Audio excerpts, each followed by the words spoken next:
आज के क्लास में हम लोग फिजिक्स के नए चैप्टर की ओर चल रहे हैं, जिसमें हम लोग पढ़ने वाले विद्युत धारा का चुंबकीय प्रभाव। इसके पहले वाले चैप्टर में हम लोग फिजिक्स का पार्ट 2 पढ़ रहे हैं, जिसमें चैप्टर 1 पढ़ चुके हैं। चैप्टर 1 क्या पढ़े थे? उसमें हम लोग विद्युत धारा के बारे में जाने थे। उसमें हम लोग विद्युत धारा क्या होता है उसके बारे में जाने थे। अब इस चैप्टर में हम लोग उस विद्युत धारा के कारण एक चुंबकीय प्रभाव देखने को मिलता है। विद्युत धारा के कारण एक चुंबकीय प्रभाव देखने को मिलता है। तो इसी चैप्टर के अंदर हम लोग पढ़ना है विद्युत धारा का चुंबकीय प्रभाव क्या होता है, उसको समझना है। बेसिकली हम लोग एक नॉर्मल चुंबक के बारे में जानते हैं। पहले इसको हम लोग जान लेते हैं कि एक जो चुंबक होता है तो उसका चुंबक का दो ध्रुव होता है। एक चुंबक का दो ध्रुव होता है, एक होता है नॉर्थ और एक होता है साउथ। ठीक, अगर हम लोग दो चुंबक लेते हैं, अगर दो चुंबक पास में लेते हैं, मान लो कि इसका साउथ है और इसका ये नॉर्थ है, तो ये दोनों को जब पास ले जाना चाहेंगे तो ये दोनों एक दूसरे चुंबक क्या होगा, दूर भागेगा। लेकिन जब इसको घुमाकर नॉर्थ को इधर ला देंगे, नॉर्थ को इधर ला देंगे या साउथ को इधर कर देंगे, तब इसके पास ले जाने की कोशिश करेंगे तो एक दूसरे को क्या करेगा, आकर्षित करेगा। एक दूसरे को क्या करेगा, आकर्षित करेगा। ये हम लोग 10th क्लास में भी देखे। लेकिन हम लोग यहाँ पे चुंबक का बात नहीं कर रहे। हम चुंबक यहाँ पे जो मार्केट में चुंबक मिलता है उसका हम बात नहीं कर रहे। हम यहाँ पे ये बात कर रहे हैं कि जब अगर किसी तार से, मान लो कि अगर ये एक तार है, इस तार से हम क्या कर रहे हैं, धारा प्रवाहित करा रहे हैं। इस तार से अगर धारा प्रवाहित करा रहे हैं तो धारा प्रवाहित कराने के कारण, अगर इस तार में धारा प्रवाहित करा रहे हैं तो इसके चारों तरफ एक चुंबकीय क्षेत्र उत्पन्न हो जाता है। इसके चारों तरफ एक चुंबकीय क्षेत्र उत्पन्न हो जाता है, जो किसी भी लोहा का मतलब किसी भी पदार्थ को अपने ओर क्या कर सकता है, आकर्षित कर सकता है। अपने ओर ये क्या कर सकता है, आकर्षित कर सकता है। ये गुण आ जाता है एक तार में जब धारा प्रवाहित होता है तब। अब मान लें कि थोड़ा सा धारा प्रवाहित कराने से नहीं होता है, उस तार में क्या होता है, ज्यादा मात्रा में जब धारा प्रवाहित होता है तब हम लोग को ये इफेक्ट देखने को मिलता है। तब हम लोग को ये इफेक्ट देखने को मिलता है कि उसके चारों तरफ क्या होता है, एक चुंबकीय क्षेत्र उत्पन्न हो जाता है। तो इसके बारे में कैसे जानकारी हुआ, किस प्रकार से पता चला कि जब तार में हम लोग धारा प्रवाहित कराते हैं तो एक चुंबकीय क्षेत्र उत्पन्न करता है, ये हम लोग किस प्रकार से पता चला, तो उसके बारे में हम लोग जानेंगे कि किस प्रकार से इस चीज़ों को हम लोग जाने। अब अगर बात करते हैं तो सबसे पहले विद्युत धारा का चुंबकीय प्रभाव का मतलब क्या है, तो वही चीज़ यहाँ पर लिखा हुआ है। विद्युत आवेश, धारा का मतलब क्या हो गया, आवेश की गति। जब विद्युत आवेश गति करता है तो उसके कारण एक चुंबकीय क्षेत्र उत्पन्न होता है। ऐसी घटना को हम लोग क्या कहते हैं, कि विद्युत का चुंबकीय प्रभाव कहते हैं, मैग्नेटिक इफेक्ट ऑफ करंट कहते हैं। जब हम लोग क्या करते हैं, जब आवेश को गति कराते हैं तो आवेश गति कराने के कारण, जब हम लोग एक आवेश को गति कराते हैं तो आवेश के गति करने के कारण हम लोग क्या देखने को मिलता है, उसके चारों ओर, उसके चारों तरफ जब एक आवेश गति करता है तो उसके चारों तरफ क्या होता है, एक चुंबकीय क्षेत्र उत्पन्न होता है।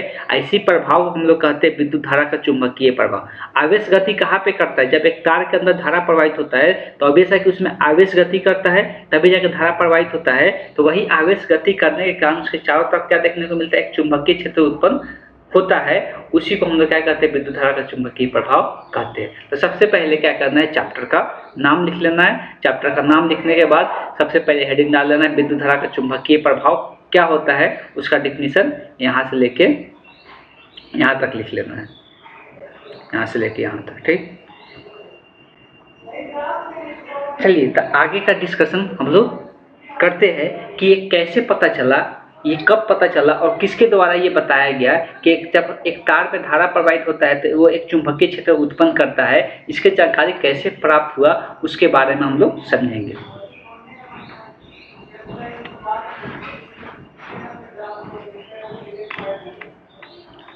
तो ये ऑरेस्टेड का प्रयोग हुआ था, किसका, ऑरेस्टेड का प्रयोग द्वारा ये पता चला था कि जब एक तार पर हम लोग धारा प्रवाहित कराते हैं तो उसके चारों ओर क्या होता है, एक चुंबकीय क्षेत्र उत्पन्न होता है। ये किसके प्रयोग में पता चला था, तो ऑरेस्टेड का प्रयोग में पता चला था।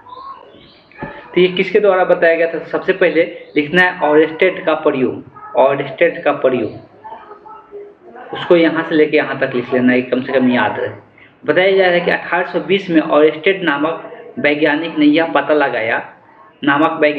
पता लगाया कि जब किसी चालक से विद्युत धारा प्रवाहित की जाती है तब उस चालक के चारों ओर क्या होता है, एक चुंबकीय क्षेत्र उत्पन्न होता है। उस चालक के चारों ओर क्या होता है, एक चुंबकीय क्षेत्र उत्पन्न होता है। ये किसके द्वारा बताया गया, ऑरेस्टेड के द्वारा बताया गया। इसका इसका यहाँ पर डायग्राम दिया हुआ है, लेकिन बनाने की जरूरत नहीं है। एक यहाँ पर तार को बांधा गया है, इस तार में क्या किया जाता है, धारा प्रवाहित किया जाता है। धारा प्रवाहित कराया जा रहा है, तो हमको कैसे पता चलेगा। अब मान लो कि इतना ज़्यादा धारा नहीं होता है कि हम लोग यहाँ पर दूसरे कोई लौह पदार्थ को रखे चेक कर ले खींच रहा है कि नहीं, तो इतना आसानी से नहीं खींचता है। जब ज़्यादा मात्रा में धारा होता है तभी जाकर किसी लौह पदार्थ को अपनी ओर क्या कर पाता है, आकर्षित कर पाता है। तो हम लोग बेसिक आइडिया कैसे ले पाएंगे, किसी भी तार में अगर धारा प्रवाहित हो रहा है तो उसके चारों ओर चुंबकीय क्षेत्र उत्पन्न हो रहा है, इसका हम कैसे जानकारी ले पाएंगे। देखो एक नाम हम लोग सुनते हैं जिसको हम लोग बोलते हैं, और ध्यान से जा रहा है क्या होता है वो, कंपास। क्या होता है वो, कंपास। तो कंपास जो होता है मार्केट में भी मिलता है, जो दिशा को बताता है। तो दिशा कैसे बताता है, तो उसके अंदर क्या होता है, एक मैग्नेट लगा रहता है, चुंबक लगा रहता है। वही चुंबक के कारण हम लोग क्या कर पाते हैं, तो हम लोग उस दिशा को जान पाते हैं, उसके दिशा को जान पाते हैं कि कौन सा दिशा में हम लोग देख रहे हैं या कौन सा दिशा में हम लोग घूमे हुए हैं। ठीक, तो वो दिशा को बताने का काम करता है, जिसका नाम होता है कंपास। तो क्या करो कि एक सर्किट बना लो, एक सर्किट बना लो, बैटरी से जोड़ दो, एक बल्ब को कनेक्ट कर दो। बल्ब कनेक्ट कर दिए मान लेते हैं, और इसमें धारा प्रवाहित होगा तभी जाकर क्या होगा, ये बल्ब जलेगा, बैटरी से कनेक्ट किए है। तो अब ध्यान यहाँ पे देना है कि जैसे बैटरी से कनेक्ट करेंगे, यहाँ पर एक क्या करो, कंपास लेके आओ, खरीद कर लाओ कंपास। और कंपास में कांटा होता है कुछ इस प्रकार का, इस प्रकार कांटा होता है, ये अपने दिशा की ओर इधर उधर घूमते रहता है। तो जैसे ही हम लोग देखने को क्या मिलता है कि जैसे इसको स्विच, मान लो कि यहाँ पर स्विच लगा हुआ है, मान लो कि यहाँ पर स्विच है, जैसे इस स्विच को ऑन करते हैं तो ऑन करते टाइम में यहाँ पर क्या देखने को मिलता है, तो यहाँ पर एक इसमें विक्षेप देखने को मिलता है। इसका जो सुई होता है, नीडल होता है, इसमें क्या देखने को मिलता है, विक्षेप देखने को। अपने स्थान से क्या होता है, थोड़ा सा विक्षेप कर जाता है। कहने का मतलब ये है कि मान लो कि ये नीडल इस प्रकार से है, तो जैसे ही धारा प्रवाहित करेंगे ये नीडल इस प्रकार से मुड़ जाएगा, मतलब पास से थोड़ा सा क्या हो जाएगा, थोड़ा सा क्लॉकवाइज बोल सकते हैं या एंटी क्लॉकवाइज क्या हो जाएगा, मुड़ जाएगा। तो ये मुड़ने का कारण क्या हुआ कि ऑब्वियस है कि ये तभी मुड़ता है जब इसके आसपास क्या हो, दूसरा मैग्नेट हो, इसके आसपास क्या हो, दूसरा एक चुंबक हो, तभी जाके इसका जो नीडल होता है, सुई होता है, वो विक्षेप करता है। तो इससे ये पता चला कि इसमें धारा प्रवाहित हो रहा है। धारा प्रवाहित होने के कारण ये अपने आसपास क्या कर रहा है, एक चुंबकीय क्षेत्र उत्पन्न कर रहा है। वही चुंबकीय क्षेत्र उत्पन्न करने के कारण ये जो कंपास है, तो कंपास का जो नीडल है उसमें क्या देखने को मिल रहा है, विक्षेप देखने को मिल रहा है। जो सुई है उसमें विक्षेप देखने को मिल रहा है। इसका मतलब सेम यही है, ये तार क्या कर रहा है, अपने चारों तरफ एक चुंबकीय क्षेत्र उत्पन्न कर रहा है, तभी जाके विक्षेप देखने को मिल रहा है। तो इस प्रकार से ऑयस्टेट का प्रयोग किया गया था इसके जानकारी के लिए। कोई भी तार, हम लोग घर में जो भी तार होता है वहाँ पर भी ये देख सकते हैं कि उस तार में क्या होता है, तार में देखने को मिलता है धारा प्रवाहित होता है। अगर आप जानना चाहते हैं तार में धारा प्रवाहित हो रहा है तो उसके चारों तरफ एक चुंबकीय क्षेत्र उत्पन्न हो रहा है, तो इसको हम लोग धातु कोई पदार्थ लेकर नहीं जाएंगे, ठीक। इसलिए कि उसमें इतना ज़्यादा भी धारा नहीं होता है कि धातु के पदार्थ को तुरंत अपने ओर खींच ले। इसको जानकारी प्राप्त करने के लिए सबसे अच्छा है कि एक कंपास खरीद लेते हैं, और कंपास अगर उसके आसपास ले जाएंगे तो कंपास के सुई में क्या देखने को मिलेगा, विक्षेप देखने को मिलता है। कंपास के सुई में विक्षेप देखने को मिलता है। तो इससे पता चलता है कि कंपास का सुई तभी जाके विक्षेप करता है जब उसके आसपास दूसरा एक चुंबक आता है तब। इसका मतलब ये पता चलता है कि जब तार में धारा प्रवाहित कराते हैं, धारा प्रवाहित कराते टाइम में क्या होता है कि उसके तार के चारों तरफ एक चुंबकीय क्षेत्र उत्पन्न हो जाता है, जिसके कारण कंपास के जो सुई होता है उसमें विक्षेप देखने को मिलता है।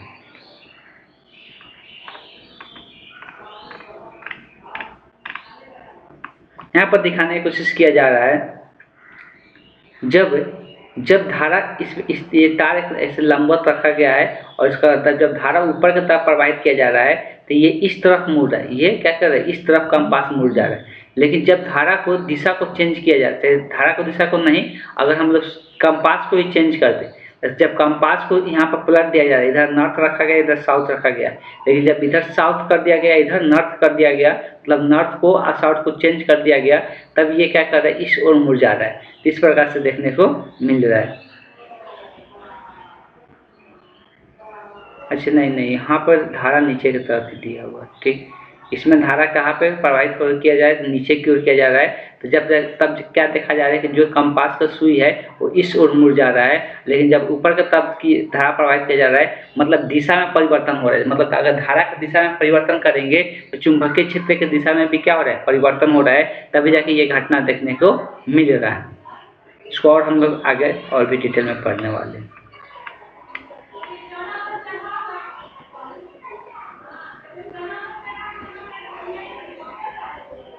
अगर थोड़ा सा बात याद होगा, हम लोग ये चीज़ें जानते हैं कि जब एक आवेश रहता है तो इस आवेश के कारण, जब एक आवेश होता है तो इस आवेश के कारण एक क्षेत्र उत्पन्न होता है। और कौन सा क्षेत्र उत्पन्न होता है, तो विद्युत क्षेत्र उत्पन्न होता है। जब एक स्थिर आवेश होता है तो इसके स्थिर आवेश के चारों तरफ एक क्या देखने को मिलता है, तो विद्युतीय क्षेत्र देखने को मिलता है कि चारों तरफ इसके क्या उत्पन्न होता है, विद्युत क्षेत्र उत्पन्न होता है।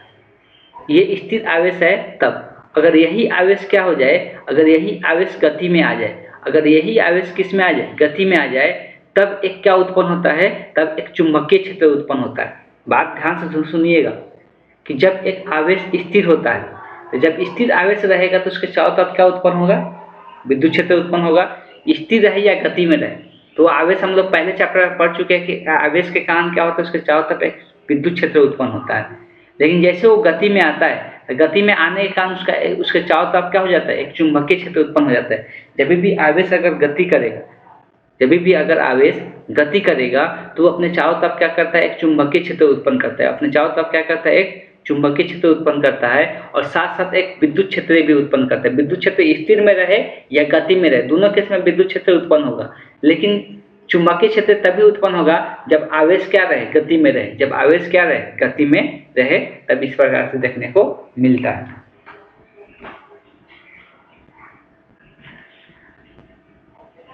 तब हम लोग देखने वाले हैं कि जब कोई एक आवेश क्या रहेगा, गतिशील रहेगा, तो उस पर लगने वाला जो चुंबकीय बल होगा, उस पर लगने वाला जो चुंबकीय बल होगा, उस बल का मान क्या होगा। जब एक चुंबकीय क्षेत्र में एक आवेश को गति कराया जाएगा, तब उस पर लगने वाला जो बल होगा, उस बल का मान क्या होगा, हम लोग ये देखने वाले हैं। उस बल का मान क्या होगा, हम लोग ये देखने वाले हैं। अब बात ध्यान से थोड़ा सुनने की कोशिश कीजिएगा। सबसे पहले यहाँ पे हेडिंग डाल लेना है, चुंबकीय क्षेत्र में गतिशील आवेश पर बल। इसको इंग्लिश में कहेंगे force on a moving charge in a magnetic field. चुंबकीय क्षेत्र में गतिशील अगर कोई आवेश है तो उस पर लगने वाला जो बल का मान होगा वो कितना होगा, इसी बात को हम लोग डिस्कस यहाँ पे करने वाले हैं।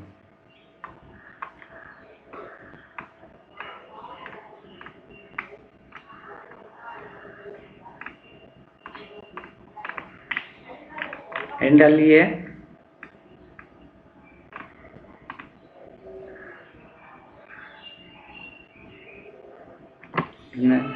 माना कि एक चुंबकीय क्षेत्र B है, माना कि एक चुंबकीय क्षेत्र B है,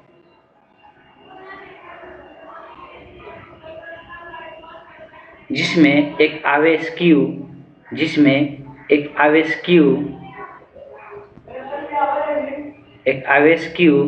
v वेग से गति कर रही है, एक आवेश Q v वेग से गति कर रही है, जहाँ B तथा V के बीच का कोण, थीटा है, जहाँ B तथा V के बीच का कोण थीटा है,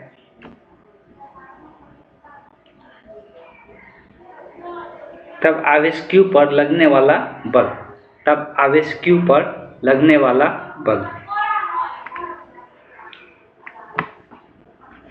देखिए ध्यान से समझने की कोशिश कीजिएगा कि एक विद्युत चुंबकीय क्षेत्र का एक ही कभी लाइन नहीं होता है। जैसे विद्युत क्षेत्र का हम लोग अनंत लाइन दिखाते हैं ना, एक ओर से दूसरे ओर, तो वैसे एक क्या है, चुंबकीय क्षेत्र उत्पन्न किया गया है। इस चुंबकीय क्षेत्र का मान कितना है, B है, और इसमें एक आवेश को क्या किया जा रहा है, गति करा दिया जा रहा है। इसमें एक आवेश को यहाँ पर मान लेते हैं Q आवेश है, Q आवेश को इस प्रकार से गति में डाल दिया जा रहा है। जिसका वेग कितना है, V है। तो देख सकते हैं अगर ये B का दिशा है, अगर ये अगर ये बी का दिशा है और ये भी का दिशा है तो दोनों के बीच का कुछ एंगल बन रहा है, और वही दोनों के बीच के जो एंगल बन रहा है उस एंगल को हम लोग क्या नाम दे रहे हैं, थीटा। उस एंगल को क्या बोल रहे हैं, थीटा। तब बताया जाएगा कि इस आवेश Q पर जो लगने वाला बल होगा वो कितना होगा और उसका दिशा कितना होगा। उस पर जो लगने वाला बल होगा उसका मान कितना होगा और उसका दिशा क्या होगा, ये बताना है। देखिए जो बल होता है, इस पर जो लगने वाला बल होता है, अब यहाँ पर दो सदिश राशि है, ठीक है, एक है B और एक है V। तो ये जो लगने वाला जो बल होता है उस बल का जो मान होता है, जिसको हम Fm से दिखाओ या Fb भी लिखा जाता है। Fm का मतलब हो गया मैग्नेटिक फोर्स, तो मैग्नेटिक फोर्स का जो मान होता है क्या होता है, QV। क्या होता है, QV क्रॉस B होता है, QV क्रॉस B अगर सदिश रूप में देखेंगे तब। अब यहाँ पर दो सदिश का क्या है, क्रॉस प्रोडक्ट है। अब क्रॉस प्रोडक्ट का मतलब ये होता है कि जब भी अब बल का कोई दिशा पूछेगा तो हमेशा V और B के क्या होगा, लंबवत होगा।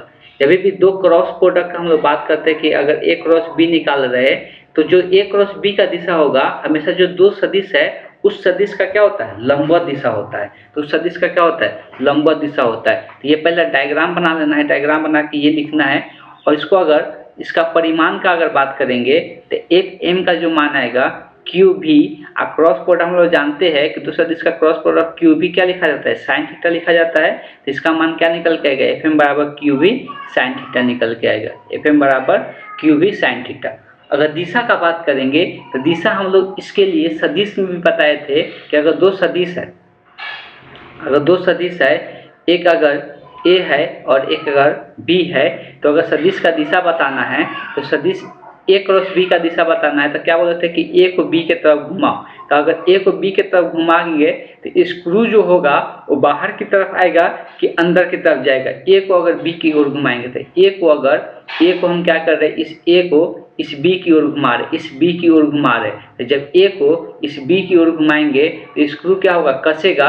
मतलब क्या हो गया कि जी इसका जो क्रॉस का दिशा आएगा, A क्रॉस B का जो दिशा आएगा वो क्या आएगा, अंदर की ओर आएगा। वो क्या आएगा, अंदर की ओर आएगा। तो इस केस में A क्रॉस B का दिशा क्या होगा, अंदर की ओर होगा। तो वैसे ही अगर ये B का दिशा है या अगर B का दिशा है और ये V का दिशा है तो हमको B क्रॉस B देखना है। इसका मतलब V को हमको क्या करना है, B की ओर घुमाना है। V को क्या करना है, B की ओर घुमाएंगे तो जो स्क्रू होगा वो स्क्रू क्या होने लगेगा, कसने लगेगा, खुलेगा तो नहीं, कसेगा। इसका मतलब अंदर की ओर जाएगा। अंदर की ओर जाएगा मतलब यहाँ पे जो बल का दिशा क्या होगा, अंदर की ओर होगा। तो यहाँ पर जो चुंबकीय क्षेत्र का जो बल का दिशा होगा वो किधर होगा, अंदर की ओर होगा। इस बात को ध्यान देना है। तो ये तो लाइन लिख लेना है। बल का फॉर्मूला हो गया QV साइन थीटा और दिशा निकालने का तरीका भी बता दी।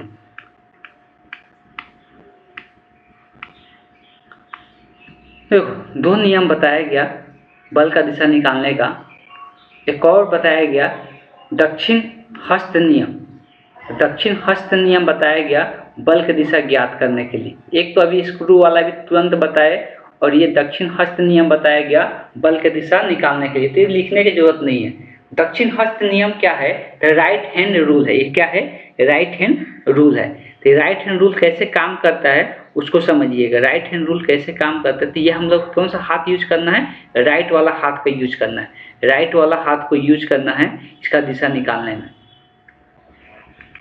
तो करना कुछ नहीं है, यहाँ पर देख सकते हैं किस प्रकार से यूज करना है। अब देखिए हम लोग चारों उंगली को, मेरा जो चार उंगली होता है राइट वाला, चारों उंगली को सीधा करना है और सीधा करके उसको किस दिशा में रखना है, V के दिशा में रखना है। किस दिशा में रखना है, V के दिशा में रखना है। और V के दिशा में रखकर उसको क्या कराना है, B की ओर घुमाना है। V के दिशा में रखकर उसको B की ओर घुमाना है। और जिस तरफ मेरा औंठा जाएगा उसी तरफ क्या होगा, बल का दिशा होगा। उसी तरफ क्या होगा, बल का दिशा होगा। ठीक, उसी तरफ क्या होगा, बल का दिशा होगा। जैसे कि अगर मान लो कि ये V का दिशा यहाँ पे है, ये किसका, V का दिशा है, तो चारों उंगली मेरा किस दिशा में जाएगा, राइट हैंड वाला हाथ का चारों उंगली इस दिशा में जाएगा और घूमेगा किस ओर, तो हमको B की ओर घुमाना है। चारों उंगली को क्या करना है, B की ओर घुमाएंगे तो औंठा मेरा किधर जाएगा, अंदर की ओर जाएगा। औंठा किधर जाएगा, अंदर की ओर जाएगा। तो यहाँ पर जो चुंबकीय क्षेत्र का चुंबकीय जो बल होगा, तो चुंबकीय बल का जो दिशा होगा वो किस तरफ होगा, अंदर की ओर होगा। ठीक, उसकी ओर होगा, अंदर की ओर होगा। अभी यहाँ पे हम बता दिए, अगर इससे भी समझ में नहीं आएगा तो कल हम एक वीडियो के तहत समझा देंगे कि इसका दिशा कैसे निकालते हैं। इसको ऐसे पहले ही बताए थे, ए क्रॉस बी में भी इसको हम चर्चा किए थे। यहाँ पर फॉर्मूला लिख लेना है।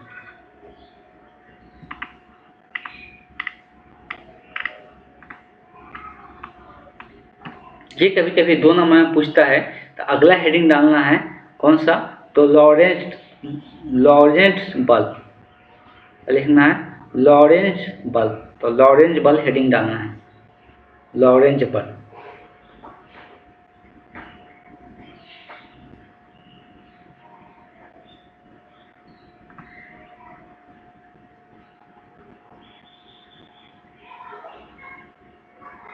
सेम वही चीज लिखना है कि माना कि एक चुंबकीय क्षेत्र बी में, माना कि एक चुंबकीय क्षेत्र बी में आवेश Q, चुंबकीय क्षेत्र बी जो होगा कैपिटल बी होगा, ठीक।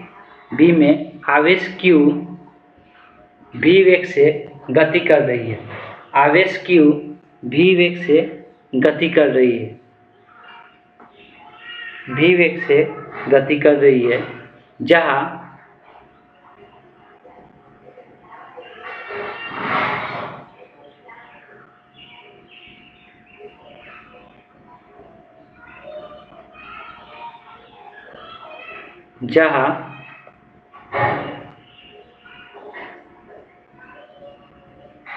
B और V के बीच का कोण थीटा है, B और V के बीच का कोण थीटा है। एक मिनट,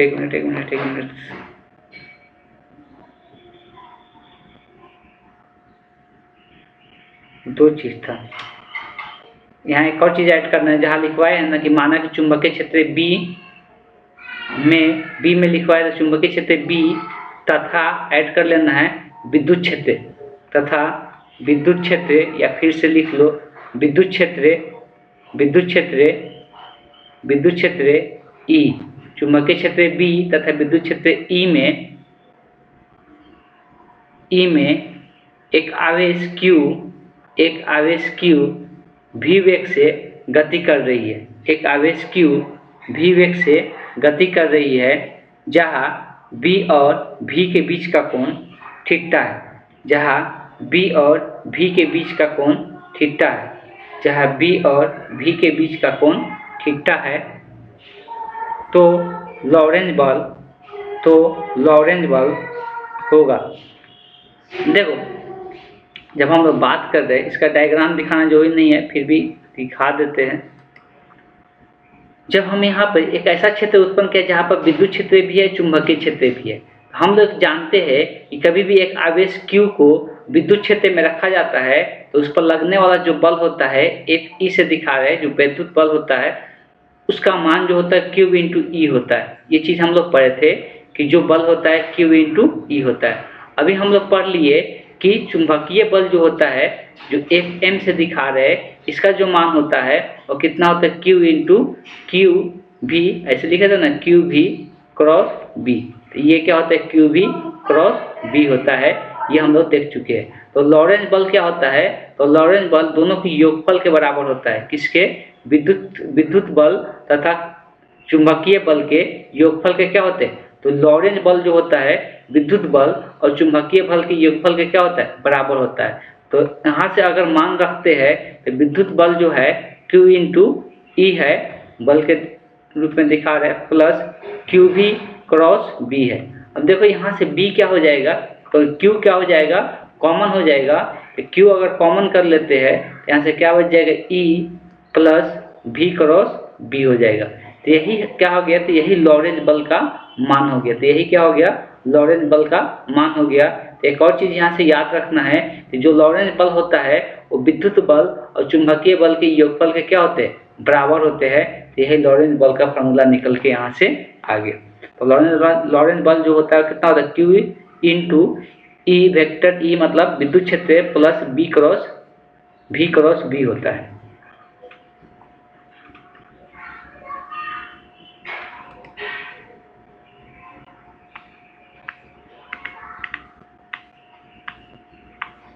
अब हम लोग बात करेंगे किसका, तब हम लोग बात करेंगे किसका मात्रक का, तो विद्युत क्षेत्र के मात्रक के बारे में बात करेंगे।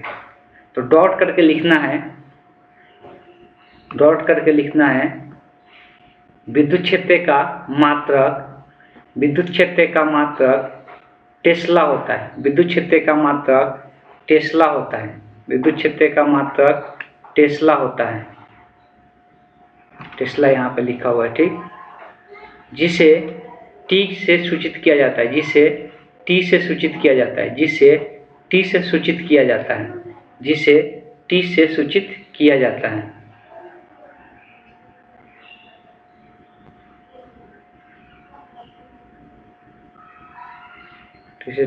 जिसे टी से सूचित किया जाता है। एक और चीज लिख लो सब,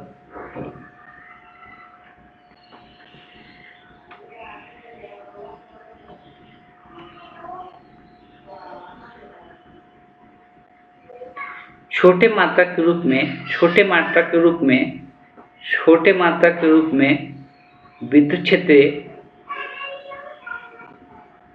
छोटे मात्रक के रूप में विद्युत क्षेत्र का मात्रक गाउस लिखा जाता है, गाउस लिखा जाता है, जिसे जी से व्यक्त किया जाता है, जिसे जी से व्यक्त किया जाता है, जिसे जी से व्यक्त किया जाता है। और उसके नीचे लिख लेना है कि 1g बराबर कितना होता है, 10⁻⁴ t के बराबर होता है। 1g बराबर कितना होता है, 10⁻⁴ t के बराबर होता है, 10⁻⁴ t के बराबर होता है, 10⁻⁴ t के बराबर होता है।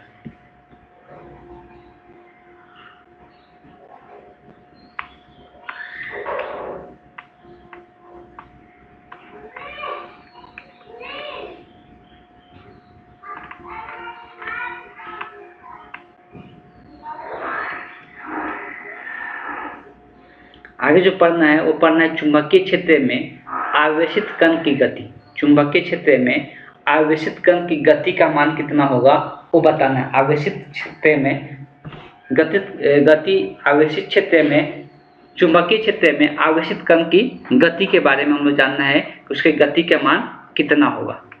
गति का मान हम लोग किस प्रकार से ज्ञात करेंगे इसके बारे में जानना है।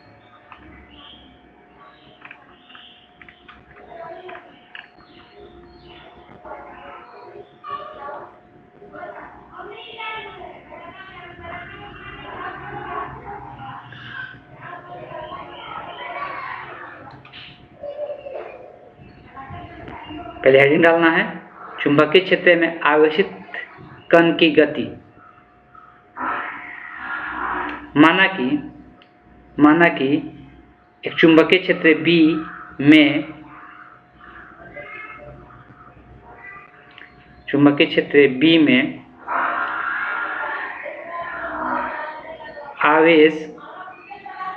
आवेश Q v वेग से गति करती है, v वेग से गति करती है।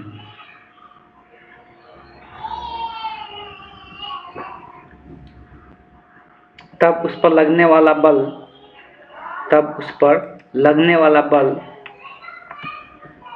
तो देखिए अगर हम अभी तुरंत देखे थे जो बल लगता है उस बल का जो मान होता है वो मान कितना होता है Q भी। अगर परिमाण का बात करते, चलिए परिमाण ही लिखते हैं हम डायरेक्ट। अगर परिमाण का बात करते तो Q भी B क्या होता है, साइन थीटा होता है। थीटा जो होता है B और V के बीच का कोण होता है। अगर यदि क्या कर दिया जाए, थीटा बराबर 90 डिग्री कर दिया जाए, मतलब B और V के बीच का कोण कितना कर दिया जाए, 90 डिग्री कर दिया जाए, तो F का जो मान आ जाएगा वो कितना आ जाएगा, QB साइन 90 डिग्री या साइन 90 डिग्री का मान कितना होता है, 1 होता है। तो जो बल का मान होगा वो कितना होगा, QBB हो जाएगा।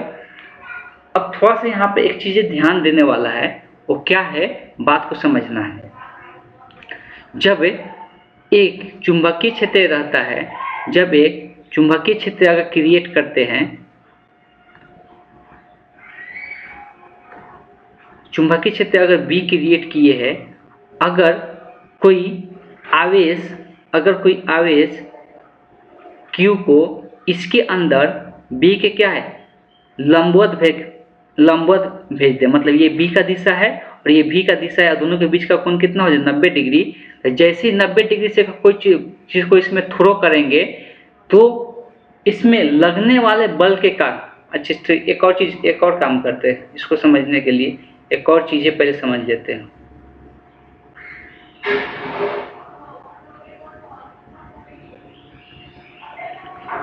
चुंबकीय क्षेत्र के दो तरीका, चुंबकीय क्षेत्र का दिशा को दो तरीका से दिखाया जाता है, या तो अंदर की तरफ या बाहर की तरफ। यहाँ पे हम लोग अंदर या बाहर लेते हैं, इसके सतह पर नहीं दिखाते इसके दिशा को। तो हम यहाँ पे क्या करते हैं, बाहर की तरफ या अंदर की तरफ। इस बात को ध्यान में रखना है, चुंबकीय क्षेत्र का दिशा अगर क्रॉस से दिखाते हैं, किससे दिखाते हैं, क्रॉस से दिखाते हैं, तो ये बताता है कि चुंबकीय क्षेत्र का दिशा किधर है, अंदर की ओर है। चुंबकीय क्षेत्र का दिशा किधर है, अंदर की ओर है। तो यहाँ पर हम चुंबकीय क्षेत्र का दिशा इस सतह के अंदर की ओर दिखा दिए, इस सतह के अंदर की ओर दिखा दिए। तब इस पर कोई अगर आवेश को थ्रो करते हैं, अगर कोई आवेश, यहाँ पे ये चुंबकीय क्षेत्र का मान हो गया, ठीक। अगर कोई आवेश Q को, आवेश Q को इसके अंदर फेंकते हैं V वेग से, तो अब से चुंबकीय क्षेत्र का दिशा अंदर की ओर है और ये सतह पे है, तो दोनों के बीच का कोण कितना होगा, 90 डिग्री हो जाएगा। और जब 90 डिग्री से इसका अंदर जाता है कोई भी आवेश, तो वो किस प्रकार का गति करने लगता है, तो इसके अंदर वो कैसा गति करता है, तो इसके अंदर ये वृत्ताकार गति करने लगता है, इसके ये वृत्ताकार पाथ में क्या होने लगता है, घूमने लगता है। तो जब आवेश जब 90 डिग्री, दोनों के बीच का कोण कितना होगा, 90 डिग्री होता है, तब उसका पाथ कैसा बन जाता है, वृत्ताकार बन जाता है। तो इसके चुंबकीय क्षेत्र के अंदर इसका पाथ कैसा बन जाता है, वृत्ताकार बन जाता है। किसके कारण, तो इस पर जो बल लगता है, अब देखो यहाँ पर V का दिशा इधर था और चुंबकीय क्षेत्र का दिशा अंदर की ओर था, तो जो बल लगता है वो किधर लगता है, अंदर की ओर लगने लगता है। तो जो बल का इसमें दिशा होता है वो किधर होने लगता है, अंदर की ओर लगने लगता है। तो ये बल का दिशा होता है। अगर यहाँ पे वस्तु आता है तो यहाँ पर इस दिशा में भी रहेगा और इसके अंदर की ओर बल लगने लगता है। तो हर एक जगह कहीं पर भी आएगा आवेश तो उसको किधर खींचने लगता है, अंदर की ओर खींचने लगता है। तो ये वृत्ताकार पाथ में क्या करने लगता है, गति करने लगता है। तो ये बल का दिशा किधर हो जाता है, अंदर की ओर हो जाता है। तो ये वृत्ताकार पाथ में गति करने लगता है। तो इसके नीचे लिखना है, लिखना हम बोल रहे हैं, इसके इतना लिखने के बाद यदि आवेश Q चुंबकीय क्षेत्र के लंबवत V वेग से, चुंबकीय क्षेत्र के लंबवत V वेग से चुंबकीय क्षेत्र में जाती है, तो वह उसका पाथ वृत्ताकार पाथ हो जाता है। तो उसका पाथ चाहे वह वृत्ताकार पथ में घूमने लगता है, तब वह आवेश वृत्ताकार पथ में घूमने लगता है, वो वृत्ताकार पथ में घूमने लगता है, तब वह आवेश वृत्ताकार पथ में घूमने लगता है। इतना लिख लेना, कोई वृत्ताकार पथ बना लेता है। अब देखो, जब भी कोई चीज वस्तु वृत्ताकार पथ में घूमता है तो उसके अगेंस्ट में एक बल लगता है, सेंट्रीफ्यूगल फोर्स, जिसका मान कितना होता है, ½ mv² होता है। तो हम लोग पाते हैं कि अगर कोई आवेश चाहे कोई भी कण अगर वृत्ताकार पथ में घूमता है, और कोई भी कण अगर वृत्ताकार पथ में घूमता है, तो वृत्ताकार पथ में घूमेगा तो उस पर एक बल लगने लगता है, जिसका मान कितना होता है, mv²/r। और r इसका क्या होता है, त्रिज्या होता है। r इसका क्या होता है, त्रिज्या होता है। तो यहाँ से f का मान हम लोग लिख सकते हैं mv² कितना हो जाएगा, r = qv हो जाएगा। हमको किसका मान निकालना है, v का मान निकालना है। तो यहाँ से ये कट जाएगा, तो v का जो मान निकल के आएगा वो कितना आ जाएगा, qb/r कितना आ जाएगा, m आ जाएगा, qb/r/m हो जाएगा। तो ये v का मान निकल के आया, v जो कि r के क्या है, समानुपाती है। यहाँ से v का मान कितना है, qb/r/m हो गया। m क्या है, जो आवेश है उस आवेश का द्रव्यमान है, और r क्या है, जो वृत्ताकार पथ में घूम रहा है उसका क्या है, त्रिज्या है। इतना लिखने के बाद ही वो लिखना था जो हम बोले स्टेटमेंट, उसके बाद फिर इसको लिखना है।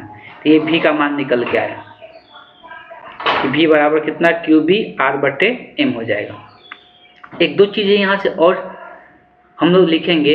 और कोई r का मान यहाँ से पूछेगा तो r का मान निकालने के लिए r को इधर भेज दो, और qb को अगर गुना में रहेगा तो भाग में भेज देंगे, तो क्या आ जाएगा, mv/qb हो जाता है, mv/qb आ जाता है। तो r बराबर कितना होगा, mv/qb आ जाता है। कभी कभी हम लोग इसका एक चक्कर लगाने में, मान लो कि ये वृत्ताकार पथ में घूम रहा है, तो एक चक्कर में लगाने में जो समय लगता है, उस समय को अगर हम लोग टी से दिखाते हैं, मान लो पूरा चक्कर लगाने में समय को टी से दिखाते हैं, तो हम लोग जानते हैं पूरा दूरी कितना होता है। तो एक हम लोग फॉर्मूला जानते हैं, जो चाल होता है, तो चाल बराबर कितना होता है, दूरी बटे समय। तो हम लोग अगर एक चक्कर का बात करते हैं, तो अगर चाल तो भी चाल से ही चल रहा है, और दूरी का बात करेंगे, दूरी कितना होता है 2πr, और समय कितना हो गया t। तो यहाँ से t का जो कोई मान पूछेगा, तो t का मान कितना निकल के आएगा, तो v, t को इधर लेके आते हैं, तो v को इधर भाग में भेजेंगे, तो 2πr बटे कितना हो जाएगा, v हो जाएगा। अब या तो r को हटा दो या v को हटा दो, और देखो t का मान कितना आता है। तो अगर r का मान mv बटे क्यू भी यहाँ पर रख देते हैं, r का मान अभी हम लोग निकाले, r का मान ऊपर में r का मान कितना निकाले, mv बटे क्यू भी निकाले। यहाँ से अगर v से v कैंसिल आउट कर देते हैं, तब यहाँ से t का मान का मतलब एक चक्कर लगाने में जो टाइम लगेगा वो कितना लगेगा, 2πm बटे क्यू भी हो जाएगा, 2πm बटे क्यू भी हो जाएगा। हम लोग एक और फॉर्मूला जानते हैं, अगर हम लोग आवृत्ति का बात करते हैं, किसका, आवृत्ति का, तो आवृत्ति का जो फॉर्मूला होता है 1/t का क्या होता है, उल्टा होता है। तो आवृत्ति का अगर कोई मान पूछेगा, इस आवृत्ति का मान कितना निकल के आएगा, t का उल्टा। इसका t का उल्टा लिखेंगे तो क्या निकल गएगा, q बटे 2πm निकलेगा। तो ये कुछ फॉर्मूला था, अगर आवृत्ति पूछेगा तो इतना होगा, और टाइम पीरियड पूछेगा, आवर्तकाल जिसको बोलते हैं, वो इतना हो जाएगा। और अगर यहाँ से और क्या पूछ सकते हैं, r बराबर हो गया, v बराबर घेर दिए है, तो ये सब घेर के लिखना है, ये सब कुछ भी पूछा जा सकता है। अब कौन कौन टर्म्स इसमें हम नहीं लिखवाए हैं, उसको हम यहाँ पर फिर से लिखवा देते हैं कि f क्या है, t क्या है, m क्या है, इस सब को एक एक कर करके लिखवा देते हैं।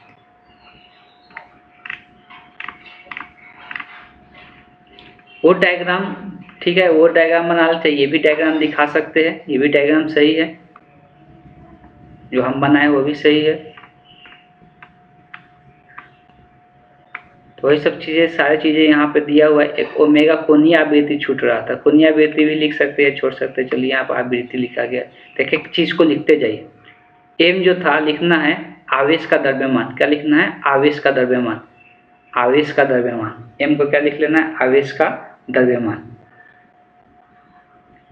आर लिखना है वृत्तीय पाथ की त्रिज्या, वृत्तीय पाथ की त्रिज्या, वृत्तीय पाथ की त्रिज्या।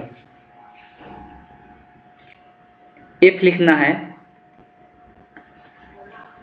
आवृत्ति, आवृत्ति। एफ क्या है, आवृत्ति, जिसको इंग्लिश में क्या कहते हैं हम लोग, फ्रीक्वेंसी कहते हैं। टी लिख लेना है, टी को हम लोग कहते हैं परिक्रमण काल या आवर्त काल भी कहते हैं। तो टी को क्या कहते हैं, परिक्रमण काल,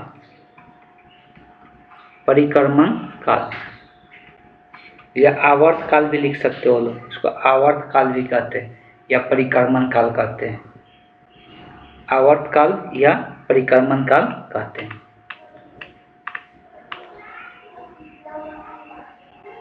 फिर से एक बात ध्यान से सुन लीजिएगा, यहाँ से वही चीज़ें दिया हुआ है रिपीटेशन करके, तो इसको हम लोग फिर दोबारा नहीं वहाँ पढ़ेंगे, जो चीज़ें बता दिए वही चीज़ें यहाँ पे दोबारा से लिख के दिया हुआ है। थोड़ा सा अलग है तो इसको भी देख लेंगे हम लोग। लेकिन पहले इस बात को ध्यान देना है कि कोई भी अगर एक चुंबकीय क्षेत्र है, अगर उसके लंबवत दिशा में v वेग से किसी भी आवेश को फेंकेंगे चुंबकीय क्षेत्र के अंदर, वो घर में भी चुंबकीय क्षेत्र क्रिएट कर सकते हैं या कहीं पर भी, अगर उसमें एक आवेशित कण को v वेग से फेंकेंगे, और जो कण का दिशा होना चाहिए, जो कण का दिशा होना चाहिए वो कैसा होना चाहिए, तो जो हम लोग जो कण का दिशा होना चाहिए वो जो v वेग से फेंक रहे वो चुंबकीय क्षेत्र क्या होना चाहिए, लंबवत होना चाहिए। अगर लंबवत फेंक देंगे तो हमेशा उसमें चुंबकीय क्षेत्र के अंदर वो कण किस पाथ में गति करेगा, तो वृत्तीय पाथ में गति करेगा। इस बात को ध्यान में रखना है, वो किस पाथ में गति करेगा, तो वृत्तीय पाथ में वो गति करेगा, वृत्तीय पाथ में वो गति करेगा। इसलिए दो चीजें नोट करके लिख लेना है।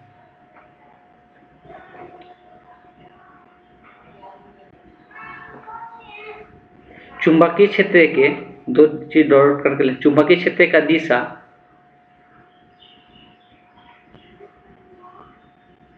चुंबकीय क्षेत्र का दिशा क्रॉस ऐसे क्रॉस दिखाना है, क्रॉस अंदर की ओर, सतह के अंदर की ओर दर्शाता है, क्रॉस सतह के अंदर की ओर दर्शाता है, तथा डॉट, डॉट को ऐसे ब्रैकेट में करके दिखा देना है, डॉट सतह के बाहर की ओर दर्शाता है, सतह के बाहर की ओर दर्शाता है, सतह के बाहर की ओर दर्शाता है। क्रॉस और डॉट देने का रीजन भी है, क्रॉस और डॉट देने का रीजन भी है।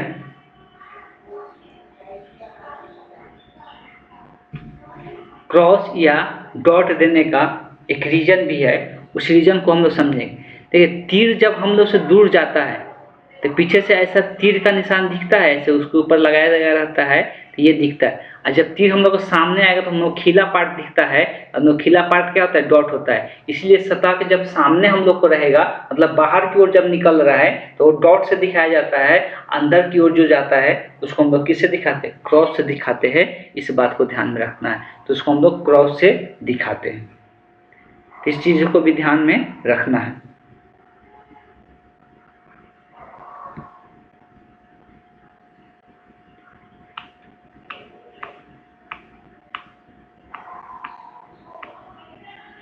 यहाँ पर विद्युत क्षेत्र, चुंबकीय क्षेत्र दोनों का एक साथ बात किया जा रहा है।